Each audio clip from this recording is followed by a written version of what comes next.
Hi there and welcome back to the Life's a Feast kitchen. I'm Gail and today's cooking tip, I'm going to show you how to determine whether your eggs are fresh or not.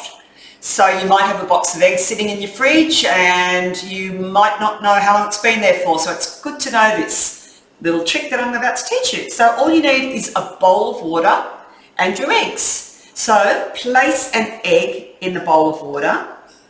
So if the egg stays sinking at the bottom, it means it's fresh and it's good to go. If the egg floats to the surface, it's off and it needs to be thrown out. All right, I'm just going to pop another egg in there. So they're both sinking, so the eggs are both fine to use. Interestingly, one is laying on its side and the other one is standing a little bit upright. So the one laying on its side is slightly fresher than the one that's standing upright. So just good to know, you might want to use the one that's not quite as fresh first so it doesn't spoil.